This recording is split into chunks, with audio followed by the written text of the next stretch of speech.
নমস্কার বন্ধুরা, রমা কুকিংয়ে সবাইকে স্বাগত জানিয়ে শুরু করছি আমার আজকের রেসিপি। আজ আমি আপনাদের তৈরি করে দেখাবো সম্পূর্ণ নিরামিষভাবে তৈরি মুগ ডাল দিয়ে ঝিঙের ঘন্ট। নিরামিষ দিনে বানিয়ে নিতে পারেন এই রেসিপিটি, খেতে কিন্তু অসাধারণ টেস্টি হয়। গরম গরম ভাত বা রুটির সাথে খেতে দুর্দান্ত লাগে। আমার এই রেসিপিটি ফলো করে একবার অন্তত বানিয়ে দেখতে পারেন। তাহলে চলুন শুরু করি আমার আজকের রেসিপি। রান্নাটা বানানোর জন্য প্রথমেই আমি ইন্ডাকশান অন করে একটা কড়াই বসিয়ে দিয়েছি, আর কড়াইটা খুব ভালো করে গরম করে নিয়েছি। এখানে আমি কিছু গোটা মশলা ভেজে নেব।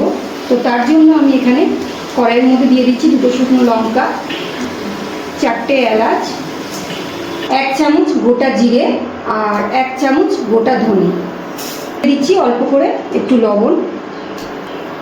এবারে সব কিছু একটুখানি হালকা ভেজে নেব। মশলাগুলো খুব বেশি কিন্তু ভাজবো না, হালকা ভেজে নেব।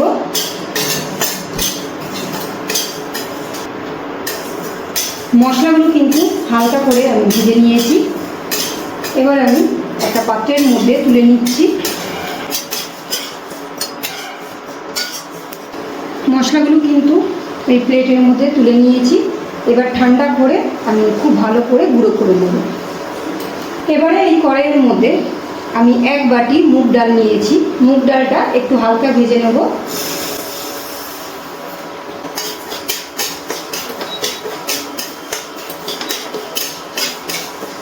গ্যাসের ফ্লেমটা লো টু মিডিয়ামে রেখে আমি মুগ ডালটা একটু হালকা করে ভেজে নিচ্ছি। মুগ ডালটা কিন্তু ভেজে নিয়েছি। এবার আমি একটা বাটির মধ্যে নামিয়ে মুগ ডালটা ভালো করে জল দিয়ে ধুয়ে নেব। ইন্ডাকশানটা আমি আবারও অন করে কড়াই বসিয়ে দিয়েছি, আর এই কড়াইয়ের মধ্যে দিয়ে দিচ্ছি কিছুটা সরষের তেল। খুব বেশি তেল দেব না। সরষের তেলটা খুব ভালো করে গরম করে নিচ্ছি। খুব ভালো করে তেলটা গরম করে নিয়েছি। এবার এখানে আমি 2টো মাঝারি সাইজের আলু এরকম একটু ছোট সাইজ করে কেটে নিয়েছি, আর একটা বড় সাইজের ঝিঙে আমি এরকম ডুমো ডুমো করে কেটে নিয়েছি। এবার আমি আলুগুলো ভেজে নেব।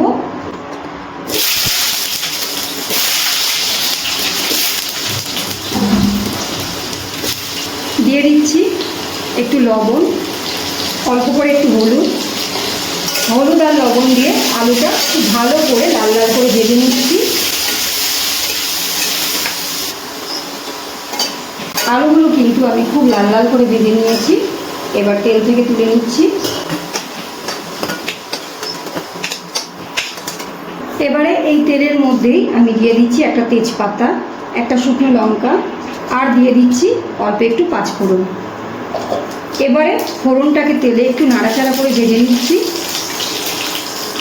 ফোড়নটাকে তেলের মধ্যে একটু নাড়াচাড়া করার পর এবার আমি এর মধ্যে দিয়ে দিচ্ছি থেতো করে নেওয়া আদা। আপনারা চাইলে আদাটা থেতো করে নেওয়ার পরিবর্তে ছোট ছোট করে কেটেও নিতে পারেন। আদাটা একদম কুচি করে কেটেও আপনারা তেলের মধ্যে দিতে পারেন। আর এবার আমি আদাটা খুব ভালো করে তেলের মধ্যে নাড়াচাড়া করে ভেজে নিচ্ছি, যাতে করে আদার কাঁচা গন্ধটা কোনোভাবেই না থাকে। খুব ভালো করে তেলের মধ্যে আদাটা নাড়াচাড়া করে ভেজে নিয়েছি, যাতে করে আদার কাঁচা গন্ধটা কোনোভাবেই না থাকে। এবার আমি ভেজে ধুয়ে রাখা মুগ ডালটা এর মধ্যে দিয়ে দিচ্ছি।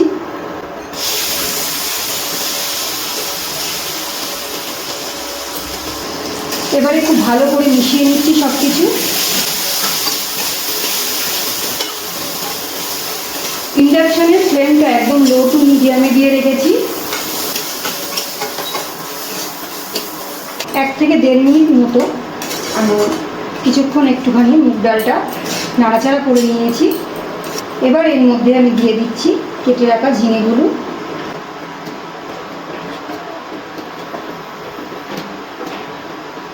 ঝিঙেগুলো দেওয়ার পর ভালো করে আমি কিছুক্ষণ নাড়াচাড়া করে সব কিছু একটু মিশিয়ে নেব।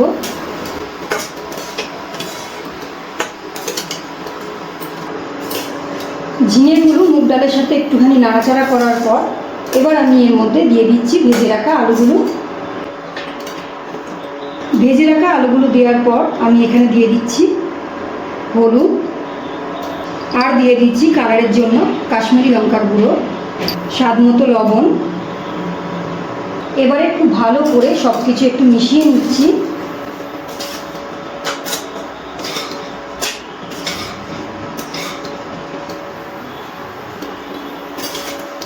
সব কিছু খুব ভালো করে মিশিয়ে নেওয়ার পর আমি এবার ঢাকনা দিয়ে একটুখানি ঢেকে রাখছি। আর এই সময় ইন্ডাকশানের ফ্লেমটা একদম লোতে করে রাখলাম। 5 থেকে 6 মিনিট পর আমি ঢাকনাটা তুলে নিচ্ছি।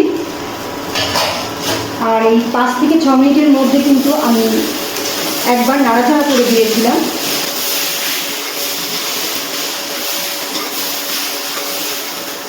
এবার আমি এর মধ্যে দিয়ে দিচ্ছি জল।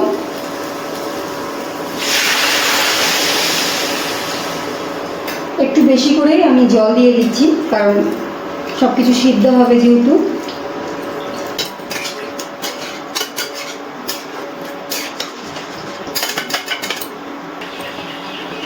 পরিমাণ মতো জল মিশিয়ে নেওয়ার পর আমি এবার ফ্লেমটা মিডিয়ামে রেখে একটা ঢাকনা দিয়ে ঢেকে দিচ্ছি।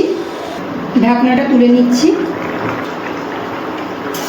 ঝিঙে, আলু আর মুগ ডালটা খুব সুন্দরভাবে কিন্তু সব কিছু সিদ্ধ হয়ে গেছে।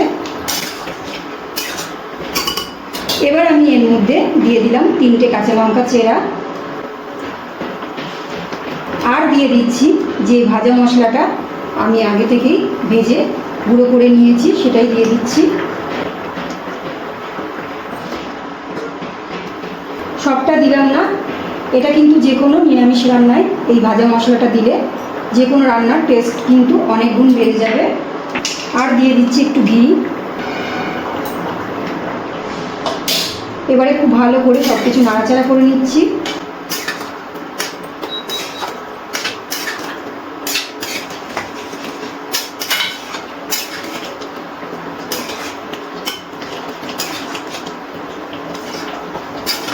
আমাদের রান্নাটা কিন্তু একদম কমপ্লিট।